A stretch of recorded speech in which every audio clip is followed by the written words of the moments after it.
All right, guys, we are back in my garage for another video, and today we're going to talk about fuel starvation. Some of you guys probably saw my recent track videos with my 340i where I mentioned that a lot of the problems I was dealing with, I ended up linking to fuel starvation, and by addressing that, I was able to make it through the weekend and track my car without any issues. And I've already seen you guys in the comments asking what you need to do in order to avoid this issue, or what am I going to do to address it on my car. And I just wanted to give a little bit more insight in this video to explain what it is, what it isn't, if you should even be worried about it, and of course share with you what I plan on doing before my next track day. So let's go ahead and talk about it.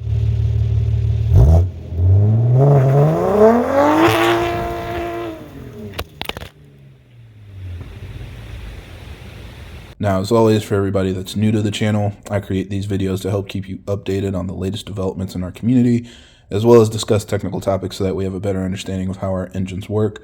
So if you're interested in more videos like that, be sure to subscribe because there will be a lot more coming out in the future. So first of all, let's make sure everybody understands what fuel starvation is, and it is something that's relatively common or definitely a risk when you take your car to a track day in general. It's something that a lot of cars experience. It's very similar to oil starvation, which some of you might be familiar with if you're coming from like an N55 platform, where it's very common to take a car for a very high speed turn and all of the oil in your engine's oil pan will slosh to one side, which makes it starve of oil. Your oil pickup can't suck up any oil, so the oil pump will basically just pump air through the engine and you'll run out of oil, basically lubricating your engine. So it's essentially the same as driving your car without oil. Now, this is really risky because, of course, in a scenario where you're tracking your car, you're pushing it really hard, the temperatures are really high, you're probably at high RPM, and if there's a point where it's sucking up air and not getting oil to those critical components, then you can definitely damage your engine, which is something that a lot of people have experienced. So fuel starvation is very much the same thing. Again, when you're going through certain scenarios where your car experiences high G forces, all of the fuel can slosh in the tank to one side or the other. And if it moves away from your fuel pump, then your fuel pump will suck air, which basically robs your car of fuel. You'll start running with low fuel pressure or no fuel pressure. And definitely in that case, the worst can happen.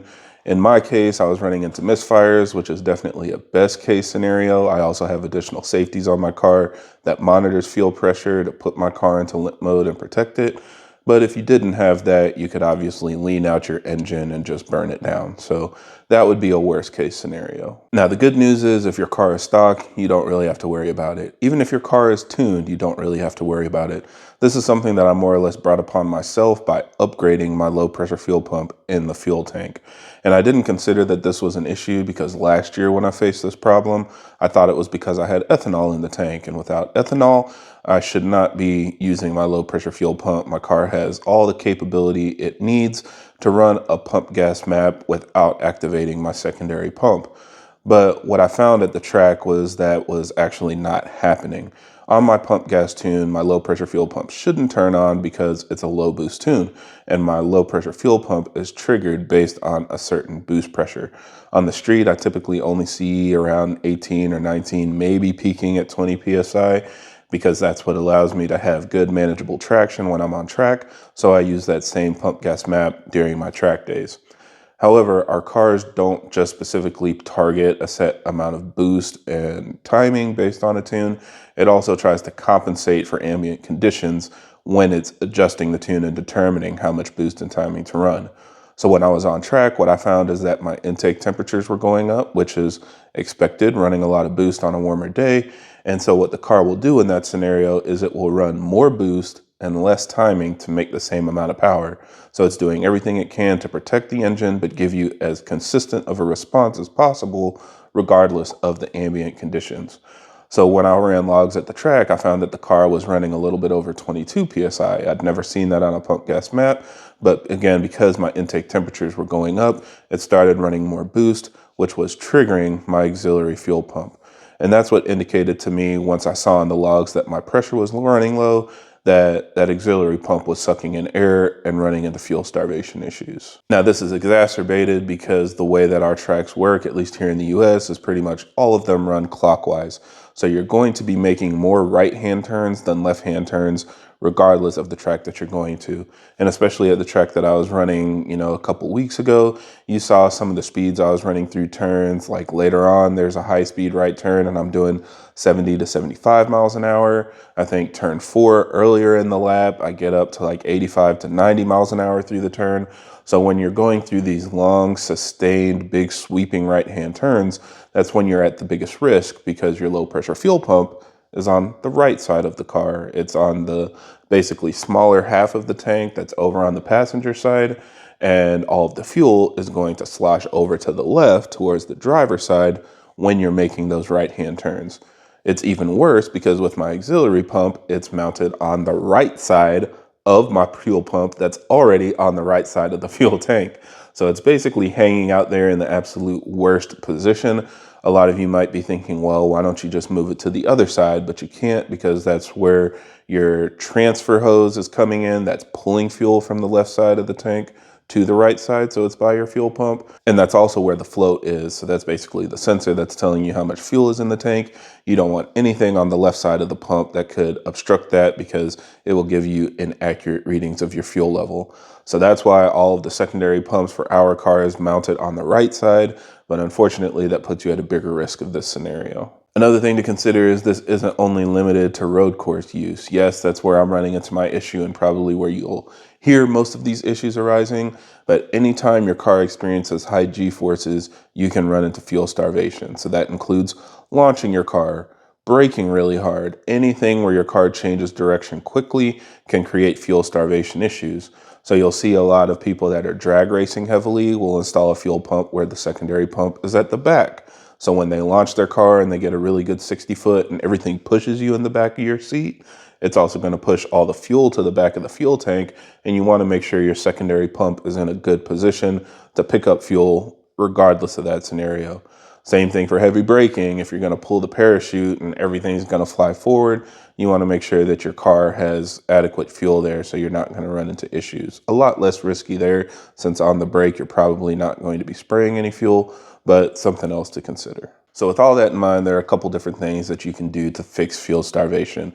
In general, the easiest thing to do is to run a fuel pump basket. And thankfully, that's what our cars come with stock. So if you look at the OEM fuel pump, this is the basket and the fuel pump is actually inside of here. So while you're driving the car, this basket is always going to have fuel inside it. This is good because it helps cool off the fuel pump, because all of the fuel around it will be able to absorb the heat that the fuel pump is making, but it also makes sure that the fuel pump itself always has fuel available to send to the front to your engine.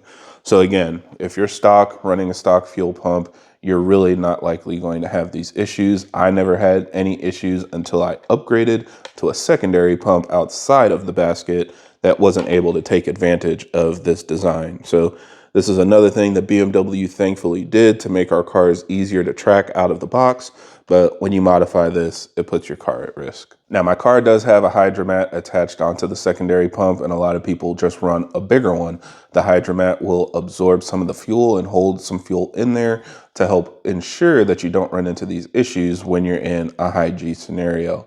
So you can basically run a bigger Hydramat so that it soaks up more fuel and hopefully has more fuel all by that fuel pump, regardless of the scenario, for longer. So it's not a foolproof scenario, but it is kind of a band-aid that has helped. You can also run a baffled fuel tank. So if you run different doors around your fuel pump to basically allow fuel to come in and stay around the fuel pump without allowing it to flow out, very similar to the baffles that you would put in an oil pan, that will allow you to keep more fuel around your fuel tank as well. And then probably one of the more popular options that a lot of you guys were mentioning in the comments is a surge tank. And the surge tank works really well because if you have a fuel pump that isn't mounted in a basket, like you'll see on a lot of JDM cars and stuff like that, it's really easy to leave the stock fuel system alone and just add a surge tank that, instead of sending all the fuel all the way to the engine, it will just fill up this secondary tank instead. Now, if the fuel tank has enough fuel, you can add another fuel pump inside it that can pull fuel out of there and send that to the engine in those high load scenarios. Now, this is convenient because the surge tanks are typically kind of the shape of a fuel pump basket like ours, except it's a lot bigger. So it'll be kind of like a tall canister that the fuel pump is either mounted inside or underneath, so that it always has fuel available. And regardless of high G's, you know, accelerating hard, turning hard, whatever it is, because of the shape of the tank, you're never going to have a scenario where all the fuel basically flows away from the fuel tank. Now, it is a little more difficult on our cars because you have to plumb in a return system so that all the fuel can flow back into the surge tank and back into your fuel tank, but it is something that works. I actually first saw this from Jackie Ding, who he posted about having to install this on his 890 Supra because he was running into fuel starvation issues whenever he was below, I think, 3/4 of a tank. And it's really common in his scenario because, again, he's got really sticky tires. He's got a lot of downforce. He's going really, really fast. So he's experiencing more G's than I've probably ever experienced. So again, as your car gets faster and in certain scenarios, even with a fuel basket in place, it could run into that issue. But for most people, it's not going to be a concern. And with that in mind, I will show you my solution. So this is the OEM fuel pump that I just showed you. And I lied a little bit. This is not a stock fuel pump. This actually has an upgraded fuel pump inside of the basket. So this will run with the factory software without any tuning changes or any secondary pumps needing to be activated. This simply has a higher flowing pump installed in the basket. Now this pump was actually assembled by RK Tunes. So when I have a link available, I will post that in the description if you guys are interested in getting one for yourself. And of course, I'll be posting a DIY and then testing this out at my next track day. But I think this is going to be my fix because, again, when I had a stock fuel pump, I didn't have any issues. And this fuel pump doesn't flow as much as a pump that has a secondary outside of the basket, but there still should be enough to flow more than what my turbo can handle, probably north of 700 wheel horsepower. And everything is built into this nice tight package that should help me avoid any issues. So what I want to do is get back to the track and not have to fill up my tank after every single session. I want to be able to drive for, you know, hours if possible. Of course, if I run out of gas, then that's its own problem. But at least in this scenario, it will let me run down to hopefully the same half tank or quarter tank that I was able to run on previous track days without any issues. And of course, that makes the car lighter, which allows you to go faster. So you want to be able to take advantage of that scenario if you can. So yeah, more coming soon on that. Stay tuned for the DIYs and full review in the future. But again, I just kind of wanted to explain the fuel starvation issue because I don't want somebody that's just getting into tracking their car, especially if it's mostly stock, to think that this is a 340i issue. I can already see people saying 340i's have fuel starvation issues. Look at Kevin's problems. Kevin created his problems, like most of his problems. This is something that I created because of the upgrades that I put in my car, and I didn't put the appropriate compensation in place before I went back to the track. I was hoping for the best, and I think in some scenarios it's probably fine, but as I was getting faster, I started running into this issue. So hopefully this answers all of the questions that you had and maybe some of the questions that you didn't even know you needed to ask. Otherwise, I think that's all we had today. So thank you guys for watching, and I hope this helps. And if you have any other questions or comments, leave them down below.